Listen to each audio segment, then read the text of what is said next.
家好，又係我 Joyce， 繼續同大家參觀呢個單位呢，係馬鞍山帝琴灣海琴居，一個有海景、非常之實用市正嘅單位，又係我心水推介啦。因為帝琴灣呢出名實用見稱嘅，事不宜遲，出發睇睇呢個單位先。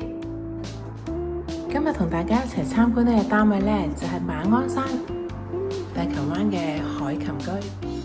我哋而家入到玄關呢，見到長方形嘅開積，咁望個景觀呢，非常之開揚嘅。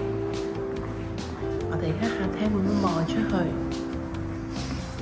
嗱，呢個位綠油油嘅咁多樹木呢，就係本身個來源啦。望出去對面就係姊妹屋苑海賢居，因為樓層夠高啊，望到去海景同埋全個山景。不過今日陰陰天呢，個景觀冇平時咁靚，打咗個7折㗎啦。咁我褪返去客廳呢個位置，企喺後邊呢度啦。嗱，我呢個位置放到梳化之後，望過對面就係電視櫃啦。同埋呢，呢個單位個裝修都 keep 得幾新淨，非常之舒服。咁另外飯廳呢邊呢，同樣做咗一啲組合櫃。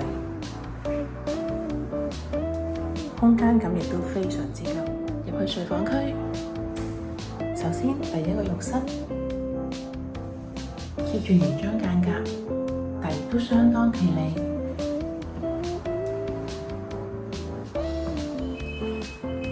第一間睡房，睡房空間呢可以放到雙人床加個大衣櫃。睡房就向後邊山景，望住馬鞍山嘅。第二間睡房同樣空間非常之夠，可以放到雙人床加衣櫃，仲可以利用埋窗台呢，可以做個窗台櫃添。去埋主人套房，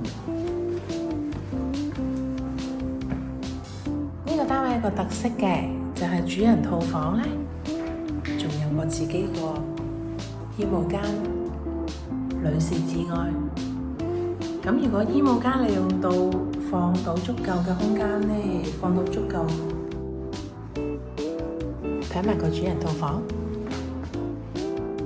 主人套房有個特色嘅呢一個單位，就係一個原身已經預設咗嘅衣帽間空間，女士至愛。房間呢，四正正。中間放咗個大嘅雙人床之後呢，仲可以做到3邊落床嘅效果。主人房係望到海景嘅。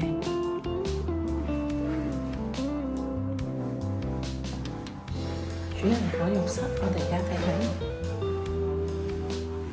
都係貼住原裝間隔，有浴缸，有花灑位。大家睇咗以上單位啦，覺得點樣呢？歡迎留言話我知啊！如果想睇樓或者需要樓盤更進一步資訊，隨時聯絡我 Joyce 喎。期待下次同大家一齊睇樓。如果大家鍾意呢條片呢，希望俾個 like 我 ，subscribe 我 channel，share 俾揾緊樓嘅朋友仔參考比較返啦。我哋下條片再見，拜拜。